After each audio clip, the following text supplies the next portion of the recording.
আসসালামু আলাইকুম। আফসানাস blog and লাইফস্টাইলে সবাইকে অনেক অনেক স্বাগত।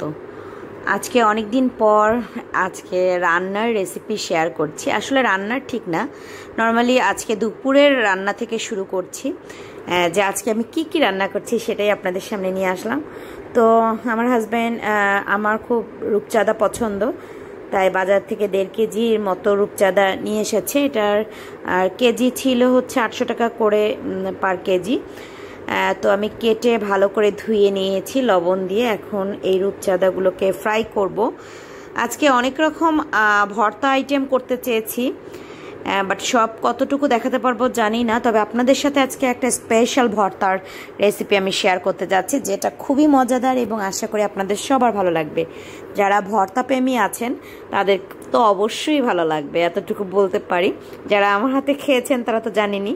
তো লবণ দিয়ে দিলাম হলুদ, দিয়ে দিচ্ছি মরিচের গুঁড়ো, সামান্য একটু আদার পেস্টও আমি দিয়ে দিব এবং একটু ধনিয়ার গুঁড়ো দিয়ে দিলাম।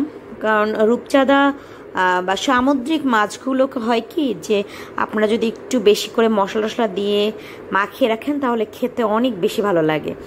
আর আমি স্পেশালি যেটা করি, অবশ্যই লেবুর রস ইউজ করি, কারণ আমার ছেলে একদম মাছের স্মেলটা সহ্য করতে পারে না। কারণ ওর কাঁটা প্লাস মাছ তার একদমই ভালো লাগে না। তো সবসময় আমি ফ্রাই করার সময় এরকম একটু লেবুর রস দিয়ে রাখি যাতে স্মেলটা সুন্দর হয়। তো ভালো করে মাখিয়ে নিব। আমি এর মধ্যে একটু সরিষার তেল দিব, জাস্ট রান্নার মানে যখন মাছগুলোকে ফ্রাই করব তখন একটু সরিষার তেল মাখিয়ে দেন ফ্রাইয়ে দিয়ে দিব। আর যে ভর্তার রেসিপিটা আজকে শেয়ার করব সেটা তো খুবই মজার, তো দেখতে হলে কিন্তু আমার সাথে থাকতে হবে। তো দেখতে থাকেন যে কি করে আজকে আমি ভর্তা করছি। ভালো মতো মাছগুলোকে এপাশ ওপাশ মশলাগুলো মাখিয়ে নিলাম। এর মাঝে আমি একটু সরিষার তেলও দিয়ে দিয়েছি, দিয়ে আবার একটু মাখিয়ে রেখে দিব জাস্ট 5-10 মিনিটের জন্য, ভালো করে যাতে লবণটা চলে যায়। এবং আমি একটু বেশি বড় হয়ে গেছে মানে মাছের সেই পিসগুলো, যার জন্য আমি একটু মাঝখান থেকে কেটে নিয়েছি। আর কেটে ভালো করে মাখিয়ে দেন আমি রেখে দেব কিছুক্ষণের জন্য। এরপর আমরা আজকে যে মজাদার ভর্তার রেসিপিটা শেয়ার করছি সেটাও দেখিয়ে দিব। তো চলেন যাই কি করে ভর্তা করব সেটা দেখিয়ে দিই। এইরকম আলুগুলোকে স্লাইস করে নিচ্ছি। এখানে জাস্ট একটা বড় আলুকে নিয়ে স্লাইস করে নিয়েছি একটা পেঁয়াজ, নিয়েছি রসুন, কাঁচামরিচ এবং ধনিয়া পাতা। হয়তো অনেকে ভাববেন এটা তো হয়তো আলু ভর্তা, বাট আসলে না। চলেন দেখি কিভাবে কি করে ভর্তাটা করছি। প্রথমে আমি কড়াইয়ে পানি দিয়ে দিচ্ছি। জাস্ট পানি দিয়ে একটু গরম হয়ে আসলে আলুটাকে দিয়ে দিব। আলুটা এমনভাবে স্লাইস করেছি দেখলেই বুঝতে পাচ্ছেন, একদম পাতলা পাতলা করে, যাতে খুব দ্রুতই সেদ্ধ হয়ে যায়। এবং এই ভর্তাটা এতটাই মজা হবে, আমি আশা করব আপনারা অবশ্যই ট্রাই করবেন এবং আমাকে জানাবেন। কারণ এ পর্যন্ত যারা যারা খেয়েছে আমার হাতে তারা সবাই পছন্দ করেছে। তো পানিটা শুকিয়ে গেল আর আমার আলুটাও কিন্তু হয়ে গেল, একদম সেদ্ধ হয়ে গেছে। তো আমি আলুটাকে একটু ভেজে নেওয়ার চেষ্টা করছি। এখন আমি এখানে কিছুই দেইনি, শুধু আলুটাই দিয়ে পানিতে সেদ্ধ করে নিলাম। তো আলুটাকে উঠিয়ে নিয়ে এরপর আমি রসুন দিয়ে দিব। রসুন দিয়ে দিলাম। এখন এখানে সামান্য একটু আমার তেল দিয়ে দিতে হবে। রসুনটাকে আমার লাল করে ভেজে নিতে হবে। তো সামান্য একটু তেলও দিয়ে দিলাম। আর তেল কিন্তু আমি সরিষার তেল ইউজ করেছি, সামান্য একটু। তো যতক্ষণ পর্যন্ত না ভাজা হচ্ছে নাড়ছি, এরপর লাল হয়ে আসছে। আর আমি এখন যথারীতি মাছগুলোকে ফ্রাই করব, যেটা মাখিয়ে রেখেছি। তো গরম হওয়ার জন্য দিয়ে দিচ্ছি। তো লাল হয়ে যাচ্ছে, এটা 2 চুলায় 2টা দিয়েছি। আজকে অনেক রকমের ভর্তা হবে, তরকারিগুলো অন্য আরেকটাতে উঠিয়ে দিচ্ছি। তো এখানে আমি সাদা তেল, যেটা সয়াবিন তেল, সেটা দিয়ে মাছটাকে ফ্রাই করব। শেষে একটু সরিষার তেল অ্যাড করলে করতে পারি। তো এটাও গরম হয়ে গেছে। এখন আমি আস্তে আস্তে মাছগুলোকে দিয়ে দিব। আমার কিন্তু রূপচাঁদা মাছ ফ্রাই অনেক ভালো লাগে, আর আমাদের মাঝে মাঝে আসলে খাওয়া হয়, যেহেতু আমার ছেলে সব মাছ খায় না আর আমারও সব মাছ ভালো লাগে না। যেটা ভালো লাগে আমার হাজব্যান্ড বেশিরভাগ এগুলোই নিয়ে আসে। তো আমরা এটাই বেশি এগুলোই খাওয়া হয়, বেশি বলেন না, মানে যখন সামনে পাই নিয়ে আসে, সবসময় পাওয়াও যায় না।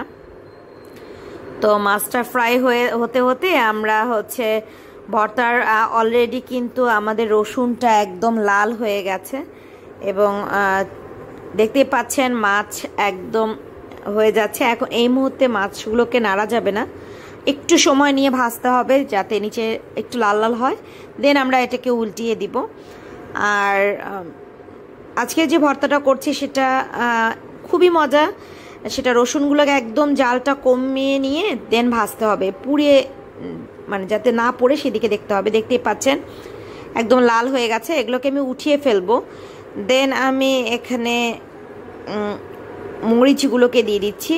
কাঁচামরিচ অনেক সাবধানে দিতে হবে, কারণ ফুটে শরীরে চলে আসতে পারে, অনেক সময় এটা হয়, তো একটু সাবধান অবলম্বন করতে হবে, সাবধানতা। আর আমার মাছগুলো ফ্রাই হয়ে যাচ্ছে দুই চুলায় দুটা। আমার মরিচগুলোকে উঠিয়ে নিয়ে আমি এখন পেঁয়াজটাও দিয়ে দিব। ঠিক একইভাবে আসলে ভেজে নিচ্ছি, কোনো রকম তেল না, ওই রসুনের তেলটা যতটুকু দিয়েছিলাম ওটার মধ্যেই সব ভেজে নেওয়া শেষ করছি। আর এর মধ্যে আমি মাছগুলোকে উল্টিয়ে দিলাম। এরপর পেঁয়াজগুলোকে উঠে আমি বেশ কিছুটা ধনিয়া পাতা দিয়ে দিব। জাস্ট এর মধ্যে লবণ টবণ কিছুই দিচ্ছি না, জাস্ট ধনিয়া পাতাটা দিয়ে জাস্ট একটু নেড়ে দিচ্ছি। এটা বেশিক্ষণ রাখা লাগবে না। তো চলে আসলাম শিলপাটা বের করে পাটা পুতা দিয়ে। প্রথমে এই ধনিয়া পাতাটাকে বেটে নিতে হবে একদম মিহি করে। দেখতেই পাচ্ছেন যে একদম মিহি করে বেটে নিলাম। আর সবুজটা দেখতে কিন্তু অনেক ভালো লাগছে। একদম ভালো করে বেটে নিতে হবে। দেন বেটে নেওয়া হয়ে গেলে আমরা এখানে এখনও কিছুই দেইনি, জাস্ট সেদ্ধ করে বেটে নিচ্ছি। আর আসলে আমার মনে হয় কি শিলপাটায় ভর্তা টর্তা করলে এটা টেস্ট বেড়ে যায়।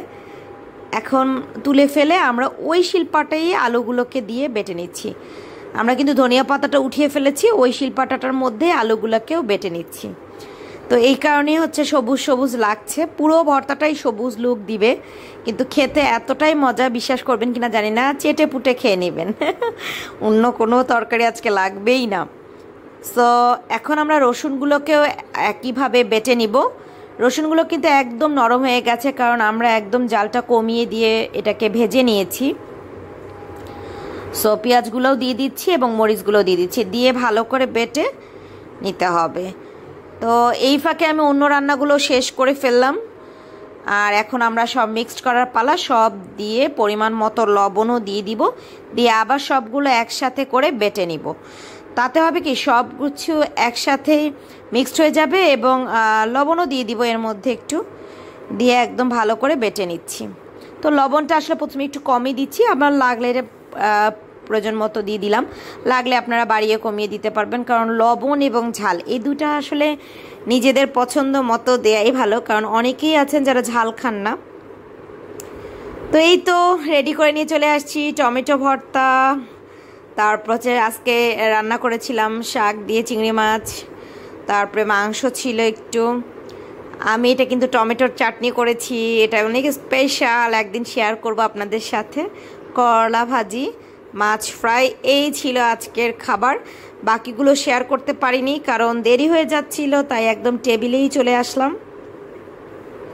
তো এখন আমার ভাই আর আমার ছেলে খেতে বসবে, ওদেরকে ডাক দিব।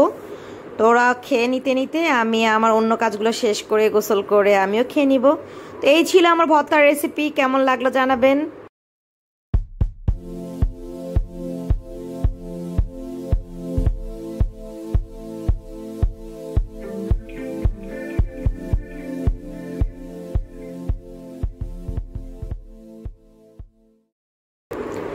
তো দেখা হবে নেক্সট ব্লগে। আল্লাহ হাফেজ, সবাই ভালো থাকবেন, সুস্থ থাকবেন।